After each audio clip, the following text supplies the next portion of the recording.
El presidente Andrés Manuel López Obrador externó en días pasados su respaldo a la iniciativa del presidente Joe Biden para regular el comercio y la producción de armas. Cada año mueren 40,000 personas en Estados Unidos víctimas de la violencia de las armas. La regulación beneficiará a México a frenar el tráfico de armas. Hoy está con nosotros Grisha Raeter, representante del Partido Demócrata en México. En el análisis, el doctor Guillermo de Loya.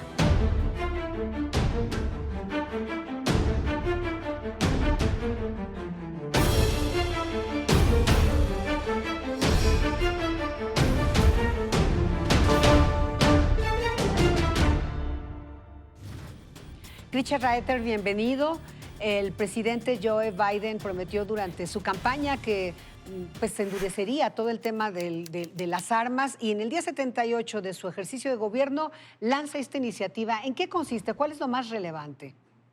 Correcto. Es sin duda lamentable otra vez la situación que tenemos en Estados Unidos, donde casi cada semana, si no es que cada 2, 3 días, estamos escuchando de una nueva masacre y sin duda es lo que le ha puesto más presión todavía a algo que ya había prometido durante su campaña, que es justamente tomar algún tipo de acción, así sea a través de decreto presidencial, si no tiene el apoyo del legislativo, pues de endurecer de alguna manera los controles sobre las armas. Aquí realmente hay 3 puntos fundamentales. El primero es controlar o regular de alguna manera lo que llamamos armas fantasma. Ahora, ¿a qué nos referimos con armas fantasma? Son armas en donde tú puedes, a través de un servicio de mensajería de internet, pedir piezas de un arma y después armarla en tu casa, en donde generalmente ni siquiera tienen número de serie. Es decir, es muy difícil darle seguimiento y ver quién perpetró de alguna manera una de estas masacres con un arma que ni siquiera tiene número de serie, ni se sabe quién la hizo, ni dónde la hizo, ni cómo la hizo. Armas caseras, digamos, ¿verdad?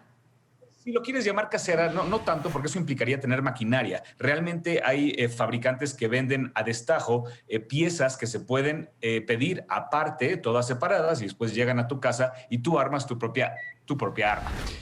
Valga la redundancia. Ahora, esta regla entraría aproximadamente, probablemente en 30 días a partir de este decreto presidencial.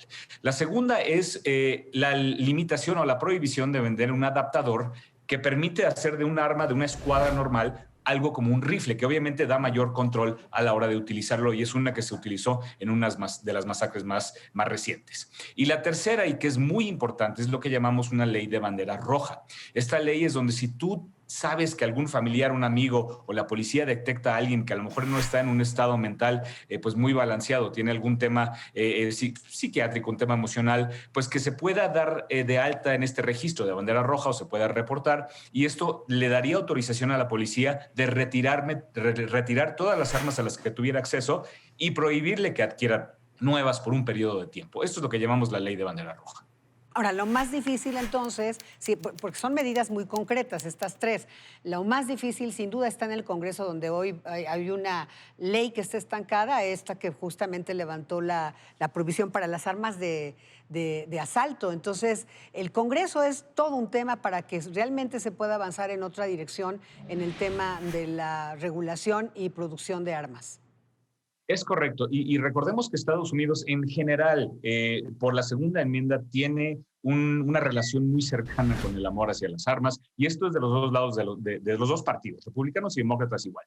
Lo que nos diferencia a unos de otros es que además de que a algunos nos gustan las armas, también nos gusta el control de armas, es decir, a nadie nos interesa que una persona que tenga malas intenciones, que no esté a lo mejor en la situación psicológica o emocional correcta, pues tenga acceso a armas para irse a desquitar con alguien de manera masiva. Y como sabemos, pues las limitantes que nos interpone el Congreso, sobre todo el lado republicano, siempre son muy fuertes por el lobby tan fuerte que tiene la National Rifle Association. Es decir, las reglas o las leyes que necesitamos, entre ellas una revisión del background, como le llaman en Estados Unidos, el background check, de todos antes de poder comprar un arma, el que no se permita la venta de armas largas, rifles de asalto, AK-47, AR-15, todo ese tipo de armas que pueden matar a 50 personas por minuto, a las que nadie debería tener acceso y nadie tiene necesidad.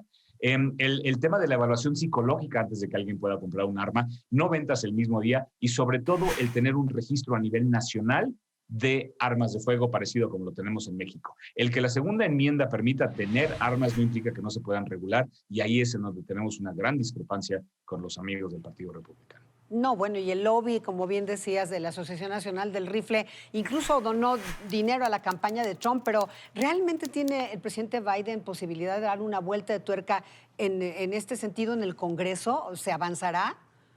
Pues recordemos que tanto la Cámara Baja como el Senado pues tienen mayoría demócrata, así sea que en el Senado pues la diferenciación sea solamente la vicepresidenta Kamala Harris, lo cual nos obligaría de alguna manera en que si realmente lo queremos hacer, entendiendo que vamos a hacer enojar a muchas partes de la población americana y a muchísimos legisladores, pues por usar esa mayoría, pues quizás es lo que tenemos que hacer independientemente de las consecuencias políticas, porque realmente la situación es muy preocupante en Estados Unidos. No podemos permitir que más niños y más jóvenes y más personas mueran a raíz de esta gente y de estas leyes tan débiles en Estados Unidos en cuanto al control de armas. Ahora, Gricha, evidentemente Estados Unidos prioriza el tema de la migración en su relación bilateral con México, pero el gobierno mexicano también está atento a este asunto de las armas. El canciller Ebrard ha estado en los últimos, en los años que ha estado en esta administración insistiendo mucho en que se regule el paso de las armas de Estados Unidos.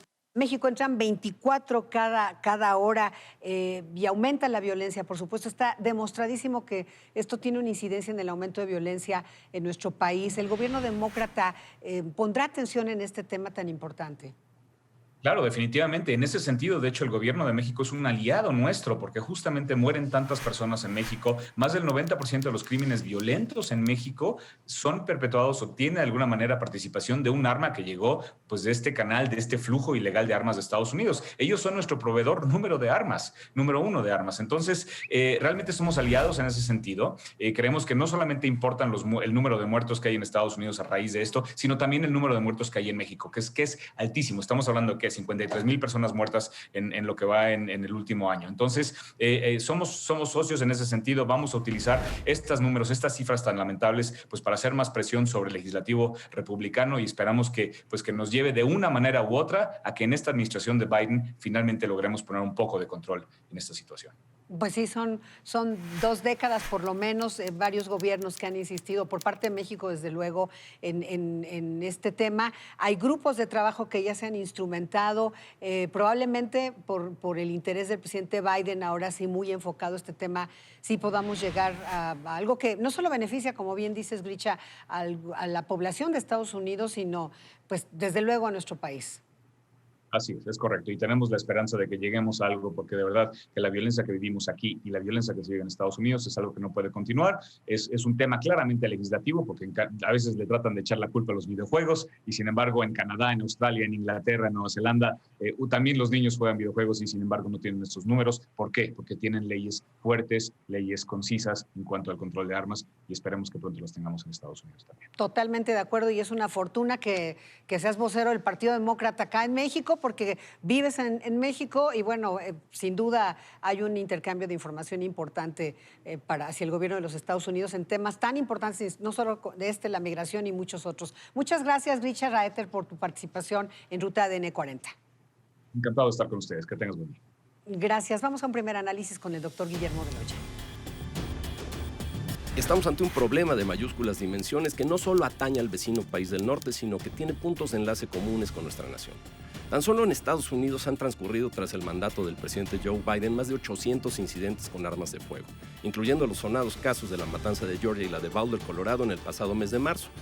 Ante un escenario donde se estima que más de 40,000 norteamericanos mueren por lesiones producidas por armas de fuego, la administración debe tomar medidas enérgicas. En este esquema, mucho tiene que ver nuestro país, donde las organizaciones criminales tienen una verdadera proveeduría en las armas que vienen del norte.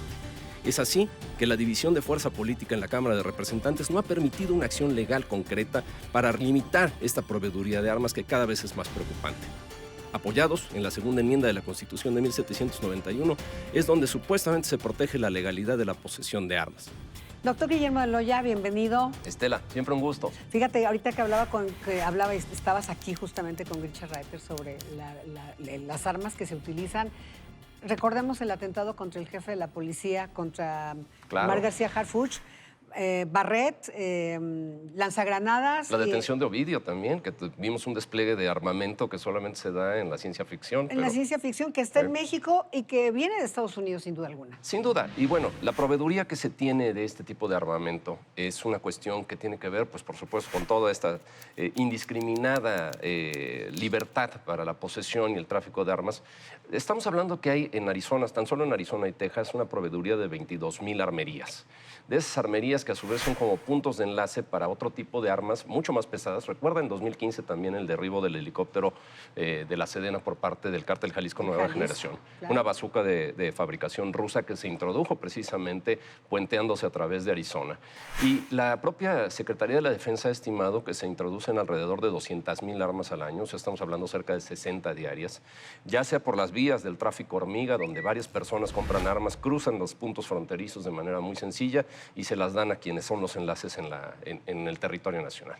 O ya sea también, como también conocemos que se hacen un gran envío masivo en camiones, en donde en los puntos, en las garitas aduanales, pues de 49, 29 garitas no tienen con los medios de detección suficientes, o sea, pesaje, rayos X, etcétera. Eso también aunado a que los propios agentes de las aduanas pues tienen el miedo natural a tener una represión por parte de aquellos quienes están esperando de este lado de la frontera su proveeduría. Es un problema muy complicado, pero creo que se están dando los primeros pasos para poderlo arreglar. Sí, dice el presidente López Obrador que ha venido a menos, pero bueno, los datos son relevantes y lo tiene muy estudiado el gobierno de México.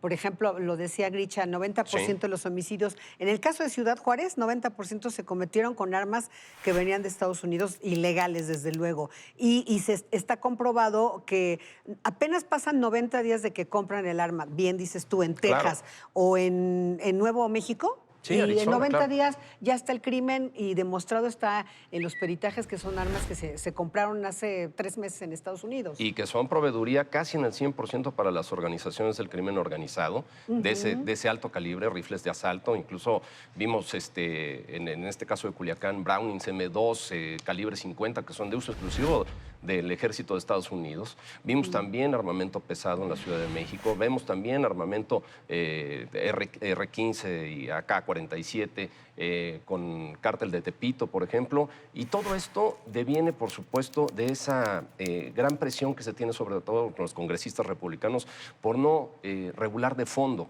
ante los grandes intereses que tiene la National Rifle Association sobre muchos de ellos. Creo que es una cuestión correcta el que se está haciendo a través de órdenes ejecutivas el poder de alguna manera acotar esto.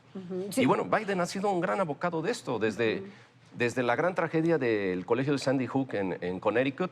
Él ya propugnaba por la restricción del uso de armas largas y creo que es la única manera en la cual se puede lograr, si no es con una legislación, con las órdenes ejecutivas correspondientes. Pues mira, ya lo hizo en 78 días, está entrándole al tema. Ojalá que en el Congreso reconoce Gricha que es bien difícil por los intereses económicos de la industria armamentista en Estados Unidos, pero de que van a dar la batalla, la van a dar, ¿eh? Sí, decía nuestro entrevistado, no se ha movido, y te digo la verdad, no creo que se vaya a mover. Pues sí. Si las conciencias ya no han sido los suficientes hechos violentos y trágicos como este que te acabo de mencionar, pero también, por ejemplo, en Boulder, Colorado, recientemente, en Georgia, donde pues, estamos sumando prácticamente 50 muertos de todos estos tiroteos, más de 78 tiroteos en lo que va nada más en la administración de Biden, más de 3,000 muertos por cuestiones de armas de fuego. Creo que bien lo dijo el propio presidente Biden. Ya es hora de dejar de orar y es hora de tomar acciones. Sí, fíjate, y esas son las ilegales, porque se arma el crimen organizado, entonces también nuestras instituciones tienen que importar legalmente un montón de armas para estar más o menos, o sea, es un círculo del que no vamos a salir. Es un ciclo, es un cuento de no acabar, en donde pues básicamente se están midiendo fuerzas, ¿no? Que no debería de ser así, porque no deberían de haber las facilidades para armar a quienes no están con la fuerza imperativa del Estado, como son nuestras Fuerzas Armadas. Totalmente. Bueno, vamos a este tuit, si estás de acuerdo, rápido. Venga. Guillermo, dice, el tráfico de armas, según dijo el presidente, ha disminuido porque la Marina está a cargo y AMLO respalda a Biden en este tema. Pues sí, en parte. Yo creo que también hubo un esfuerzo importante con este operativo Frozen que se hizo con Trump y Andrés Manuel, pero creo que todavía hay mucho por caminar. No nada más son las Fuerzas Armadas. Y este segundo que nos habla de que, bueno, también es una declaración del presidente AMLO en que es necesario que no haya complicidades entre autoridades y traficantes. Hablabas de lo que pasa en las aduanas. No es tan fácil. Denle las herramientas y pues se va a reducir el margen de complicidad y de corrupción. Creo que hay que poner un punto de atención muy claro en eso. Si no tienen las herramientas, te repito, 29 de 49 garitas para sistemas de detección, es muy difícil que cumplan no su sé trabajo. si tú has cruzado en auto hacia Con todas por las ejemplo, toda la facilidades. parte de San Antonio, Sí. que te vas en coche y las aduanas son las aduanas mexicanas me refiero, Claro. una vacilada, pero bueno. Esperemos que mejore, querida Estela. Guillermo Eloya, muchas gracias. Siempre es un gusto, Estela. Muchas gracias. Gracias a usted por acompañarnos en una emisión más de Ruta ADN 40.